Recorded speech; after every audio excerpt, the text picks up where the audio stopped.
बिस्मिल्लाहिर्रहमानिर्रहीम। अस्सलामुअलैकुम। उम्मीद करता हूँ आप सब खैरियत से होंगे। अल्लाह पाक आपको खुश रखे।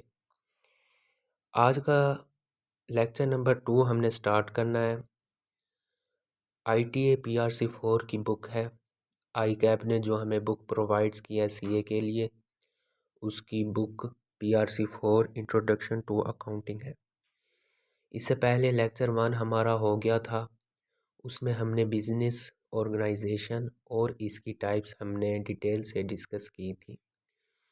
आज के लेक्चर में बुक कीपिंग एंड अकाउंटिंग, इनको हम डिटेल से देखेंगे। इससे पहले मैं आपको ये बताना चाहूँगा कि इसका जो पेपर है वो टोटल 100 मार्क्स का होता है। ITA का पेपर 100 मार्क्स का है, उसमें से हमने 50 गेन करने होते हैं और टोटल के टोटल MCQs ही होते हैं। MCQs बेस्ड पेपर है ये, तो सिर्फ इसमें MCQs आएंगे, लेकिन एक लॉन्ग क्वेश्चन होता है 20 मार्क्स का। 40 MCQs होंगे, एक MCQs 2 मार्क्स का होगा। तो इससे पहले मैंने ये वीडियो अपलोड की थी, लेकिन वो अपलोड नहीं हो सकी मेरे चैनल पर क्योंकि चैनल का कुछ इशू जा रहा था। तो इसी वजह से मैंने दोबारा से वीडियो बनाई है। इंशाल्लाह ये आपको ज़रूर आप तक पहुंच जाएगी। तो चलें स्टार्ट करते हैं। Book keeping. कोई भी फाइनेंशियल ट्रांजैक्शंस हमारे पास होती है जिसे हम रिकॉर्ड करते हैं और उस रिकॉर्डिंग को हम बुक कीपिंग कहते हैं। जैसे कि यहाँ लिखा है book keeping. Book keeping is the process of recording financial transactions. Is the process of recording financial transactions in the accounting records the book. उस अकाउंटिंग रिकॉर्ड्स को जिसको हमने रिकॉर्ड किया है उसे बुक का नाम देते हैं ऑफ एन एंटाइटी। यहाँ पे एंटाइटी का मतलब बिजनेस होता है, यानी कि कारोबार। जो भी फाइनेंशियल ट्रांजैक्शंस किसी किस्म की भी होगी, उसे जब हम रिकॉर्ड करेंगे वो किस में आ जाएगी, बुक कीपिंग में। बुक कीपिंग और अकाउंटिंग दोनों अलग किस्म है, दोनों में डिफरेंस होता है। तो देखें, बुक कीपिंग की डेफिनेशन हो गई, is the process of recording financial transactions in the accounting records the book of an entity.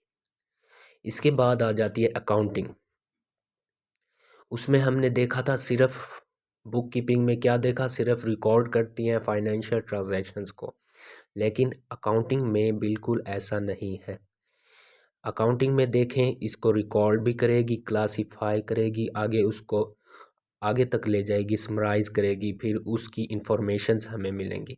जैसा कि accounting accounting is the process of recording, classifying, summarising the information of financial nature इसमें आ जाएगा, और इसके अलावा and interpreting the results there of.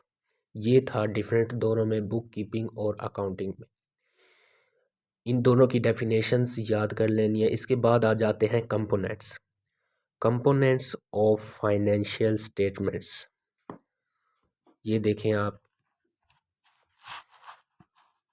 Components कितने आ जाते हैं इसमें, टोटल 4 से 5 कंपोनेंट्स हैं। इनके हमने सिर्फ अभी के लिए इनके नेम्स सिर्फ याद करने हैं। The complete set of financial statements are given below. Financial statements, या हम इन्हें क्या कहेंगे, प्रोडक्ट्स। पहले नंबर पर है statements of financial positions, balance sheet. क्या मतलब, यानी कि स्टेटमेंट ऑफ फाइनेंशियल पोजीशंस का दूसरा नाम भी बैलेंस शीट होता है। आपने अभी के लिए इसका नेम याद रखना है, बैलेंस शीट। आगे जाके हमने डिटेल से बैलेंस शीट पढ़ना है और इसका बनाने का तरीका भी है, वो मैं आपको बताऊंगा इंशाल्लाह। आगे है स्टेटमेंट ऑफ कंप्रीहेंसिव इनकम, या स्टेटमेंट ऑफ इनकम। इसका दूसरा नाम भी है स्टेटमेंट ऑफ कंप्रीहेंसिव इनकम का, या हम इसे प्रॉफिट एंड लॉस अकाउंट भी कहते हैं। इसके बाद आ जाता है statement of changes in equity, statement of cash flow and notes to the financial statements. ये 5 कंपोनेंट्स थे, इनके हमने जस्ट नेम याद करने हैं। और पहले जो फर्स्ट 2 हैं, स्टेटमेंट ऑफ फाइनेंशियल पोजीशंस यानी कि बैलेंस शीट और स्टेटमेंट ऑफ कंप्रीहेंसिव इनकम, ये दोनों PRC4 में यानी कि अकाउंटिंग इंट्रोडक्शन टू अकाउंटिंग की बुक में हमने ये डिटेल से पढ़ना है। नेक्स्ट जो 3, 4 एंड 5 हैं, ये CA के नेक्स्ट लेवल पर FAR 1 में आएंगे। ये लिखा हुआ है FAR 1 और ये भी FAR 1। जो notes to the financial statements है वो FAR 2 में हम डिटेल से पढ़ेंगे, लेकिन अभी के लिए आपने इनके नेम्स याद कर लेने हैं, ये पेपर के लिए बहुत इम्पोर्टेंट है। आगे है एलिमेंट्स ऑफ फाइनेंशियल स्टेटमेंट्स। इस फाइनेंशियल स्टेटमेंट्स के एलिमेंट्स क्या हैं, एलिमेंट्स में कौन कौन सी चीज़ें आ जाती हैं। Statement of financial positions consist of 3 elements. कितने एलिमेंट्स होते हैं? 3 एलिमेंट्स होते हैं। कौन कौन से? Assets, liability, capital. नंबर 1 पर एसेट्स है, नंबर 2 पर लायबिलिटी और तीसरा क्या आ जाता है? कैपिटल। कैपिटल या इक्विटी, कैपिटल को इक्विटी का नाम भी दिया जाता है। पहले हमने कंपोनेंट्स देखे, इसके बाद एलिमेंट्स आ गए। एलिमेंट्स में कितनी चीज़ें थी? 3। नेक्स्ट देखें क्या है, the comprehensive income. The statement of comprehensive income consist of 2 elements. इसमें 2 एलिमेंट्स आ जाते हैं, इनकम और एक्सपेंसेस।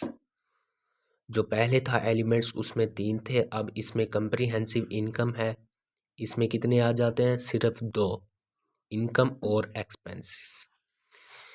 आगे ये 10 डेफिनेशंस लिखी हुई हैं, ये 10 डेफिनेशंस हमने डिटेल से पढ़ना है, इन्हें याद करना है। ये अकाउंटिंग के लिए मेन हेड्स हैं, यानी कि हम अगर इन्हें याद कर लें तो हमें अकाउंटिंग की समझ आने लग जाएगी।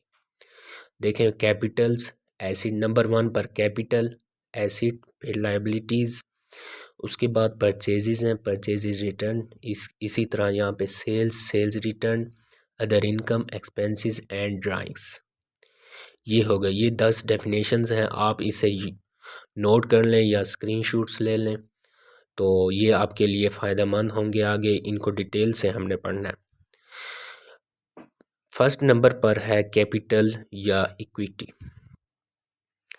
अब बिज़नेस को सबसे पहले स्टार्ट करने के लिए, जाहिर सी बात है, अगर हमने बिज़नेस को स्टार्ट करना है तो हमने उसके लिए इन्वेस्टमेंट करनी पड़ेगी। अब जो इन्वेस्टमेंट हम करेंगे बिज़नेस के लिए, बिज़नेस को सेटअप करने के लिए या बिज़नेस को स्टार्ट करने के लिए, उसे हम क्या नाम देते हैं? कैपिटल का।